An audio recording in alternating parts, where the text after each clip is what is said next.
नमस्कार, सत श्री अकाल। मैं हूं रविंदर गंगवार। क्राइम के एक और नए एपिसोड में आपका स्वागत है। आज आपको एक ऐसी दिलचस्प और रहस्यमय कहानी सुनाने जा रहा हूं जो एक महाराष्ट्र की सच्ची घटना है। ये कहानी है पुणे के रहने वाली सनम हसन की, जिसकी उम्र 20 साल होती है और वो मुंबई में रहकर फैशन डिजाइनिंग का एक फेमस इंस्टीट्यूट से कोर्स कर रही होती है। ये कहानी 2012 की है और 3 अक्टूबर की ये कहानी है। 3 अक्टूबर को सनम हसन का बर्थडे होता है, यानी कि जन्मदिन होता है। वह एक अच्छे परिवार से ताल्लुक़ रखती है और जब उसका जन्मदिन होता है तो वह अपने फैमिली को फ़ोन करती है और कहती है कि मेरा जन्मदिन है, मैं क्या इसे दोस्तों के साथ सेलिब्रेट कर सकती हूँ। घर वाले खुशी खुशी उनके माता पिता अपनी बेटी को इजाज़त दे देते हैं और वह 3 तारीख की रात में अपने दोस्तों के साथ पार्टी करने चली जाती है। पार्टी करने के बाद रात भर दोस्तों के साथ एंजॉय होता है और अगली सुबह को अचानक सनम के परिवार को एक दोस्त का फ़ोन आता है और वह काफ़ी घबराया हुआ होता है।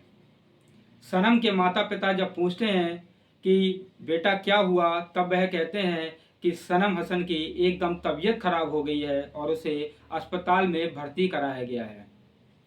सनम के माता पिता एकदम चौंक जाते हैं और उनके आंखों से आंसू निकलने लगते हैं, क्योंकि वह बेटी उनकी लाडली बेटी होती है।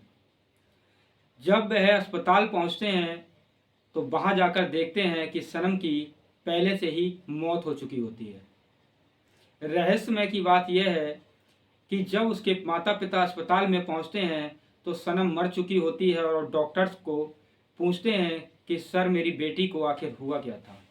डॉक्टर बताते हैं कि आपकी बेटी ने ज़्यादा अल्कोहल पी लिया था और ज़्यादा नशे के कारण 70% उसका हार्ट रुक गया था, मतलब उसकी मौत हार्ट अटैक से हुई है।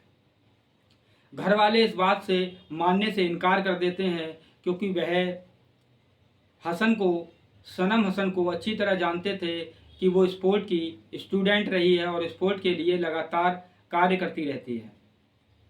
उस रात भी सनम स्पोर्ट खेलकर ही अपने फ्लैट पर आई थी और उसके बाद उसकी रहस्यमय तरीके से मृत्यु हो जाती है। परिवार वालों को विश्वास नहीं होता है तो पुलिस में वह केस जाकर करते हैं और एक खुलासा होता है जो बहुत बड़ा चौंकाने वाला खुलासा होता है। शायद आपने और हमने ऐसा केस और ऐसी बातें ज़िंदगी में नहीं सुनी होंगी, क्योंकि पुलिस के लिए भी ये केस एक अजूबे की तरह होता है।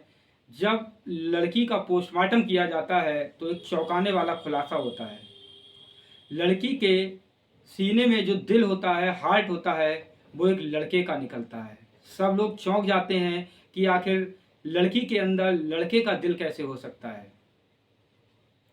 पुलिस भी चौंक जाती है और पुलिस इस मामले की गहराई से जांच करने लगती है, लेकिन पुलिस के हाथ में कुछ भी नहीं मिल पाता है और कोई भी जानकारी नहीं मिलती है। लेकिन सनम के परिवार वाले लगातार प्रयास कर रहे होते हैं, पुलिस से बार बार कहते हैं कि मेरी बेटी की हार्ट अटैक से मौत नहीं हो सकती, उसके साथ कुछ अनोखा गलत किया गया है।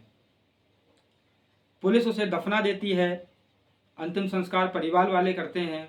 फिर केस का खुलासा नहीं हो पाता है। परिवार वाले बहुत कोशिशों में रहते हैं कि बेटी की रहस्यमय मौत का क्या मतलब था और उसकी मौत कैसे हुई थी। उसके बाद सीबीआई आती है, सीबीआई की मांग की जाती है। सीबीआई इस केस पर खुलासा करने की कोशिश करती है, लेकिन पुलिस भी और उससे जानकारी लेती है कि सीबीआई वाले जब पुलिस से पूछते हैं कि आखिर इसके साथ ऐसा क्यों हुआ था। सीबीआई उसकी 4 साल बाद कब्र खुदवाती है, क्योंकि उसकी बॉडी काफ़ी पुरानी हो चुकी होती है, तो उसकी जो बॉडी होती है वो लगभग गल चुकी होती है। लेकिन सीबीआई के ऑफिसर फॉरेंसिक जांच के लिए उसके नाखून, दांत और जांघ के मांस के टुकड़ों का सैंपल लेते हैं और उसकी मां और पिता से डीएनए टेस्ट कराया जाता है। तब एक और चौंकाने वाला खुलासा होता है कि डीएनए टेस्ट उसके परिवार के, उसके माता पिता से मैच ही नहीं होता है। ये एक दिलचस्प और रहस्यमय कहानी इसलिए है कि लड़की के सीने के अंदर लड़के का दिल होना और डीएनए मैच नहीं होना। सीबीआई इस केस की जांच कर रही है। सीबीआई भी कोशिश में लगी हुई है कि बॉडी को 4 साल बाद कब्र से निकालने के बाद भी उसके रहस्य का पर्दा नहीं उठ पा रहा है। आखिर सनम हसन के साथ क्या हुआ था? क्या वो ये सनम हसन ही है या कोई और है जिसका डीएनए मैच नहीं हो पा रहा है? सीबीआई इस केस में लगी हुई है और काफ़ी कोशिश कर रही है, लेकिन पुलिस और सीबीआई इस केस का खुलासा नहीं कर पाई है। इस रहस्यमय केस के लिए परिवार वाले सोच रहे हैं कि मेरी बेटी के साथ आखिर क्या हुआ था, बेटी के साथ आखिर क्या हुआ था। बेटी का पता लगाने के लिए माँ बाप उत्सुक हैं कि आखिर बेटी की हत्या की गई थी तो क्यों की गई थी और उसके साथ क्या हुआ था। आगे केस में आपको इसकी जानकारी मिलेगी, क्योंकि इस केस पर सीबीआई काम कर रही है। अब तक इस केस का खुलासा नहीं हो चुका है, खुलासा नहीं हुआ है, जिसको लेकर उनके परिवार के लोग काफ़ी चिंतित हैं कि उनकी बेटी जो उनकी जान थी वो एकदम इस दुनिया से रुखसत हो गई। हमारा आपका दिल दुखाने का कोई भी मतलब नहीं है, ना ही आपको परेशान करने का कोई मतलब है। हमारा मतलब है आपको जागरूक करना। ऐसी घटनाओं से बचा जा सकता है। जय हिंद, जय भारत।